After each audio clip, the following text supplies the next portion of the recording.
দেশদ্রোহী হাটাও, দেশ বাঁচাও, না হলে দেশ পুরো ধ্বংস করার জন্য বসে আছে। শোন রে ঝুনো নারকেল দাঁত পোগলা, তোকে তুই বলছি, কারণ তোকে আর সম্মান দেওয়ার জায়গা নেই। কারণ যে দেশে খাচ্ছিস রয়েছিস সেই দেশের প্রতি ভালোবাসা নেই, অন্য দেশের প্রতি ভালোবাসা আছে। অন্য দেশের ছেলেকে তো নিজের সন্তান বানাতেও ভাবিস না, তো সেটা তোর ব্যক্তিগত ব্যাপার, সেটা নিয়ে আমি বেশি বলতে চাই না। কিন্তু তোকে দেশদ্রোহী তোকেও বলছি, শুধু ওকে একা বলছি না রে। সন্দীপের বাড়িতে যে দেশদ্রোহী ব্যাগ কাঁধে নিয়ে গেছিল না, তাকে একা বলছি না, তার সঙ্গে তোদের কয়েকজনকেও বলছি। তোদের মনে হয় মিস্টেক হচ্ছে, শুধু ভাবছিস ওকে দেশদ্রোহী বলছি না রে, তোরাও বড় দেশদ্রোহী। আমার ভিডিওগুলো ভালো করে দেখবি। আর দোগলা তোদেরকে এমনি এমনি সন্দীপ বলেছিল, আগেই মুখে সাপাটে জুতোর বাড়ি পড়ে গেছে। ঝুনো নারকেল এবং ব্যাগ কাঁধে নিয়ে দেশদ্রোহী। আজকের ভিডিওটা তোমাদের জন্য, এটা কালকে লাইভে আসতে পারতাম, বাট খুব ব্যস্ত আছি। এসেছি মানে আমার বাড়িতে আমি যখন কোয়ার্টারে যাব তখন বন্ধুরা পরপর এদের জন্য ভিডিও নামবে, কারণ আমি এখন এই বাড়িতে এসেছি। একটুখানি বুঝতেই পারছো, কাজের মানে কাজ না থাকলে আমি এই বাড়ি আসি না, কাজ থাকলেই তবে আমি এখানে আসি, কারণ আমার এখানেই তো সব। তাই একটুখানি ভিডিও কম যাচ্ছে আর ছোটো ছোটো ভিডিও যাচ্ছে। আর আগে একটা ভিডিও করে রেখেছিলাম, সেটা আমি ওই কোয়ার্টারে ছিলাম যখন, তখনই করে রেখেছিলাম এই দেশদ্রোহীর জন্য ব্যাগ কাঁধে, ঠিক আছে? তো সেটা আমি পোস্ট করে দেবো, ঠিক আছে? তো যাই হোক, হাই ফ্রেন্ডস, সোমা ওয়ালে তোমাদেরকে অনেক অনেক স্বাগত, অনেক অনেক ভালোবাসা। চলে এসেছি আবার আর একটা ভিডিও নিয়ে তোমাদের সামনে, এই দেশদ্রোহীকে নিয়ে। কিন্তু তার আগে একটা কথা, আমাদের সন্দীপ নাকি আমাদের মুখে আচ্ছা করে দিয়েছে। কি দিয়েছে? কি দিয়েছে? দিল তো লাত। এই যে আমাদের ঝুনো নারকেল বলছে, দাঁত পোগলা, দাঁতে কাটি চামচিকিতে মারবো লাঠি, ঠিক আছে? এই যে দাঁত পোগলা দেশদ্রোহী, তুমিও এই দেশে বসে ওই যারা আমাদের দেশটাকে ধ্বংস করার জন্য ওই পাকিস্তানের সাথে হাত মিলিয়েছে, তুমি তাকে ছেলে বলো, তুমি মা হয়েছো, তাই তুমিও বড় দেশদ্রোহী। শুধু ওই ব্যাগকাদের সন্দীপের বাড়িতে যায় তাকে একা দেশদ্রোহী বলি না, ঠিক আছে? ভালো করে শুনে রাখো। তুমি কি ভাবছো শুধু তাকে দেশদ্রোহী বলি? যা যা যা যা করার কর, আর আমরা তো বলবোই। এবার তো শুরু হবে অনেক খেলা। এই যে সন্দীপ কেন দোগলা বলেছিল, আর ভাই দাবি একটা কথা বলি, কি বললি জানো সন্দীপ আমাদেরকে? তো যাই হোক, একটুখানি কাটতে হয়েছিল। কি বললি ঝুনো নারকেল? যে আমাদেরকে আচ্ছা করে সন্দীপ আচ্ছা করে দিয়েছে, দেখ কেমন লাগে। বলছি যে ঝুনো নারকেল, এই কন্টেন্টটা 2 বছর আগে আমাদের ছিল না, ঠিক আছে? 2 বছর ধরে এদেরকে নিয়ে কন্টেন্ট তোরা করেছিস, আর আমাদেরকে দোগলা, ও মাই গড, আমরা ব্যাগ কাঁধে নিয়ে কারোর বাড়িতে যাইনি, ঠিক আছে? ব্যাগ কাঁধে নিয়ে কন্টেন্ট নিয়ে আসিনি, ব্যাগ কাঁধে গিয়ে লোকের বাড়িতে গন্ডে পিণ্ডে গিলে আসিনি, বুঝেছিস ঝুনো নারকেল দেশদ্রোহী? তোকে বলছি, শুধু ওই একা ব্যাগ কাঁধে যে গেছে তাকে বলছি না, তোদেরকেও বলছি। আর একজন আছে না, ওই 49-এর জন্য নিজের স্বামীকে ফোন করে বলতে পারছে না, নিজের পরিবারের লোককে বলতে পারছে না, অন্য একজনকে বলছে আমাকে 49 একটু রিচার্জ করে দেবে। এতটাই স্ট্যান্ডার্ড ফ্যামিলি, এতটাই ভদ্র ফ্যামিলি। অবশ্যই এগুলো তো দেশদ্রোহী, এদের তো আবার কোনো কোয়ালিটি নেই।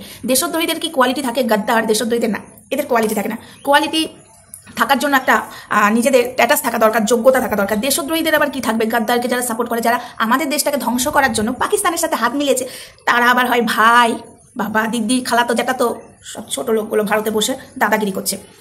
এবার মেন কথায় আসি বন্ধুরা, এই যে সন্দীপকে নিয়ে কন্টিনিউ এরা কন্টেন্ট বানিয়ে গেছে, কন্টিনিউ কন্টেন্ট বানিয়ে গেছে, এবং গামলাকে নোংরাতম কথা বলেছে। আগে নিজেদের ক্যারেক্টার ঠিক নেই, নিজেরা ঘরে একটা রাখে, বাইরে একটা রাখে, তারা আবার অন্যের চরিত্র নিয়ে বলে। আমরা তো 100 বারই বলতে পারি, কিন্তু এদের মতো আমরা গামলাকে বেঁচে খাইনি, গামলাকে এটা ছিঁড়ে দিইনি, ওটা ছিঁড়ে দিইনি, কারণ এরা যা ভাষায় গামলাকে বলেছে। আর সন্দীপকে সাপোর্ট করেছে, ঠিক আছে? সবাই জানি সন্দীপকে সাপোর্ট করেছে, তাই সত্যি সন্দীপকে তো আমরাও সাপোর্ট করছি। আমরা কি তার বাড়িতে যে ব্যাগ কাঁধে কন্টেন্ট নিয়ে আসছি? আজকে কন্টেন্ট 2 বছর ধরে এরা বানিয়েছে, আর আমাদেরকে নাকি সন্দীপ আচ্ছা করে দিয়েছে, ঝুনো নারকেল বলছে। আমাদেরকে কিচ্ছু দেয়নি, লাইভটা ভালো করে দেখ, তোদেরকে দিয়েছে। দেশদ্রোহী গাদ্দারগুলো তোদেরকে দিয়েছে, তোরা 2 বছর ধরে এই ছেলেটাকে বেঁচে বেঁচে খেয়েছিস। আমরা তো সবে ঢুকলাম, আমরা তো 2-3 মাস হলো সন্দীপের পাশে দাঁড়িয়েছি, কারণ না দাঁড়ালে তো সন্দীপকে একদম ছিঁড়ে খাচ্ছিস। আর টার্গেটটা যেদিকে করতে যাচ্ছিস না, টার্গেটটা ভুল করেও করিস না। চুলের মূর্তি ধরে এই যে ঝুনো নারকেল দাঁত পোগলা এমন মারবো না, দাঁতে এক চড়ে তোমাকে সোজা করে দেবো, বড় নন্দন, ঠিক আছে? কাঁচা বাংলায় খিস্তিটা দিলাম না, বড় নন্দন বললাম, বুঝেছো? তুমি হলো একটা বড় নন্দন, তোমার দেখেই মনে হয়, ঠিক আছে? তোমার কোনো কালচার নেই। তুমি কাকে বলছো? আঙুলটা কার দিকে তুলছো তুমি? হ্যাঁ, আজকে সন্দীপকে তোমরা সাপোর্ট করার নাম করে আজকে ওইদিকে যে ব্যাগ কাঁধে নিয়ে যে সন্দীপের বাড়িতে যেত, সে বলছে আমি পারলেই সন্দীপের মা বাবাকে নিয়ে বসে কন্টেন্ট বানাতে পারতাম, অনেক ভিউজ কামাতে পারতাম, কিন্তু করিনি। কে বলছে করেনি? কে বলছে কে করছে না? এই যে আগে করেনি, আগে কন্টেন্টগুলো ঝোলাই ভরে রেখেছিল ব্যাগে, এখন এই যে বেচতে বসেছে, এখন সন্দীপকে, সন্দীপের পরিবারকে বেচতে বসেছে কে? এই যে দেশদ্রোহী, ঠিক আছে? বেচতে বসেছে। কেন বেচে নেই? তো এখন বেচছে। আগে বেচা যা আর এখন বেচা যা, সেই তো সমান হলো না? বেচতে তো বসেছেই। কি বন্ধুরা, কথাটা কি আমি ভুল বলছি? এই দেশদ্রোহী সন্দীপের দিদি দিদি করে তখন বেচেনি, এখন বেচছে, মানে সমান কিন্তু একই। আগে বেচা যা পরে বেচাও তাই, বেচতে বসেছে। তখন ভেবেছিল ওই বাচ্চাটার মুখ দেখিয়ে, সন্দীপের মুখ দেখিয়ে, সন্দীপের বাড়িতে গিয়ে এইভাবেই রিল্যাক্সে চলবে, ঠিক আছে? রিল্যাক্সে জীবন চলবে, কিন্তু ভাবেনি যে মুখোশের আড়ালে যেটা ছিল সেটা যে টেনে বার করে আনবে কেউ একজন, সেটা হলো সঙ্গীতা চক্রবর্তী, সেটা ভুলে গেছিল। আর একটা কথা বলে দিই, ভদ্র ভাষায় শুনে রাখ, আমরা সন্দীপের পাশে দাঁড়িয়েছি, দেখি তোরা কি করতে পারিস, কত দূর যেতে পারিস। আর সন্দীপকেও একটা কথা বলবো, তুমি ভুল করলেও কিন্তু সন্দীপ তোমারটা আমরা কিন্তু ধরবো। এটা বলবো না যে না এখন থাক ব্যাগের মধ্যে ভুলটা রেখে দিই, যখন তুমি আমাদের এগেনস্টে যাবে আমাদেরকে দোগলা বলবে তখন বসবো বলতে। এটা কিন্তু আমরা করবো না, এই দেশদ্রোহীদের মতো যা বলার ডাইরেক্ট বলবো, ঠিক আছে? সঙ্গে সঙ্গে বলবো, আমরা রয়ে সয়ে বলবো না কথা, ঠিক আছে? আশা করি বুঝতে পারছো তোমরা। আমরা রয়ে সয়ে বলবো না, যখন ভুল দেখবো সন্দীপের তখন খপাত করে ধরবো যে এটা ভুল হয়েছে। ও পিরিত আছে বলে ভুলটাকে ঝোলার মধ্যে ভরে রাখবো, যখন পিরিত চটে যাবে তখন ঝোলা থেকে এই দেশদ্রোহীদের মতো বার করবো বেচতে। না, এটা আমাদের সঙ্গে আসে না, ঠিক আছে? তোদের সাথে আসে, যেটা সন্দীপকে এখন বেচতে বসেছে ছোট লোকের দলগুলো, জানোয়ার। এটাই তো সন্দীপকে করতে চেয়েছিল, ছিঁড়ে খেতে চেয়েছিল, পাচ্ছিল না সঙ্গীতা চক্রবর্তীর জন্য। আর এখনো পারবি না, যেটা শুরু করেছিস কর, আমরা চাই তোরা আরো শুরু কর। তোদের মুখোশটা বেরিয়ে আসছে, এই যে ঝুনো নারকেল 49 আর এই যে ব্যাগ কাঁধে নিয়ে দেশদ্রোহী সব কটার বেরিয়ে আসছে। আর ওই গাদ্দারকে ছেড়ে দে, ওই দেশের নিজের প্রধানমন্ত্রী শেখ হাসিনাকে সম্মান দেয় না, তো তার কাছ থেকে আমাদের দেশের মেয়েদের সম্মান পাবো এটা কি করেই বা আশা করতে পারি? তার মা বাবাকে সে সম্মান করে না, বোনকে সম্মান করে না, আমরা আশা করতে পারি না ওই গাদ্দারের কাছে, ঠিক আছে? এবার আসি আরেকটা কথায়। ঝুনো নারকেল, তোকে ভদ্র ভাষায় বলে দিচ্ছি, ভদ্র ভাষায় বলে দিচ্ছি, আমাদের দিকে একদম ঠুকে কথা বলিস না, ঠিক আছে? কারণ তোরা 2 বছর ধরে এই ছেলেটাকে আর মেয়ে মানে গামলাকে বেঁচে খেয়েছিস, সেটা আমরা সবাই দেখেছি। আর ছেলেটাকে পাশে দাঁড়াবার নাম করে ডুবাতেও বসেছিলিস। ওই বাচ্চাটার ভবিষ্যতের কথা ভেবে ভেবে, তোরা ভবিষ্যতের কথা ভাবছিলিস না, বাচ্চাটার সর্বনাশের কথা ভাবছিলিস, মানে কিষাণু, ঠিক আছে? আমরা যদি না দাঁড়াতাম আজকে সন্দীপকে ছিঁড়ে এতক্ষণ খেয়ে নিতিস, আর বাচ্চাটাও, মা তো চলে গেছে, বাবাটাও কেউ পেতো না, অসহায় হয়ে যেত।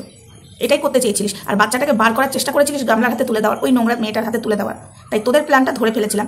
আর টার্গেট যদি তোরা সঙ্গীতা চক্রবর্তীকে করে থাকিস যে এবার সঙ্গীতা চক্রবর্তীকে নিয়ে বেঁচে খাবো নিজেদের চ্যানেলে, তো ছিঁড়ে ফাড়কে রেখে দেবো, ঠিক আছে? ছিঁড়ে ফাড়কে রেখে দেবো। ঝুনো নারকেল তোকে বললাম, 49 তোকে বললাম, আর ব্যাগ কাঁধে দেশদ্রোহী তোকে বললাম, ঠিক আছে? ফাড়কে রেখে দেবো, বস। আর আমাদেরকে ভুল করেও কন্টেন্ট করতে যাস না, তোদের ভুলটা সবার সামনে দেখা যাচ্ছে। আমরা তো আর ব্যাগ কাঁধে নিয়ে না না না না তুমি খুব ভালো, তোমার পাশে দাঁড়িয়ে আছি, তোমার পাশে দাঁড়িয়ে আছি, অসভ্যের দলগুলো। তো যাই হোক বন্ধুরা, আরও একটা কথা আমি এখানে বলে যাচ্ছি, এরা দিনের পর দিন এই ছেলেটাকে বেঁচে এখন খাবে, এদের কোনো কন্টেন্ট নেই। এখন এই ছেলেটাকে মানে সন্দীপকে আর সঙ্গীতা চক্রবর্তীকে এবং আমাদেরকে টার্গেট করেছে এরা। তো এদের টার্গেটে ভয় পায় না। আগের সময় আমি নেই, সেই দুর্বল করে অসুস্থ করে নাসিম মামা বেডে শুয়ে দিয়েছিল কে? এরা, এই দেশদ্রোহীরা। সেই সময় আমি নেই, আমার পেছনে যদি হাজারো লোক লেগে যায় এখন, ডেলি যদি 10টা করে ভিডিও করে আমি একাই দেখে নেবো, এইটুকু আমি গ্যারেন্টি দিয়ে বলে গেলাম, ঠিক আছে? তবে এদেরকে নিয়ে লাইভ ভিডিও আমি শনিবার দিন যখন ফিরবো কোয়ার্টারে তখন আমি অবশ্যই এদেরকে নিয়ে করবো। তো যাই হোক, ভিডিওটা এটুকুই থাক, নেক্সট ভিডিওতে দেখা হবে। ততক্ষণ সঙ্গে থেকে ভালো থেকে সুস্থ থেকে। আর বড়ানন্দন ঝাঁটা মারবো, ঝুনো নারকেল বড়ানন্দনকে বললাম, ঠিক আছে? ঝাঁটা মেরে তো যে দাঁতটা ফোকলা হয়ে গেছে, ওই দাঁতের ফোকলা দিয়ে ঝাঁটা ঢুকাবো, সব কটা দাঁত ফেলে দেবো, ঝাঁটা মারবো তোকে বললাম, শয়তান কোথাকার। চলো আজকের মতো ভিডিওটা এটুকুই থাক। আর সন্দীপকে একটাই কথা বলবো, এত কিছুর দরকার নেই কৈফত দেওয়ার দোগলাদেরকে। আরেকটা কথা বলতে বলতে ভুলে যাচ্ছি, সন্দীপের যদি তুই নিজের দিদি হতিস না, একজন বলেছে নিজের দিদির সঙ্গেই হলো না তো পরের দিদির সাথে, মানে পরকে কী করে আপন করে নেবে, নিজের রক্তকে আপন করতে পারেনি। এখানে একটা কথা বলি, রক্ত ঠিকই আপন আছে।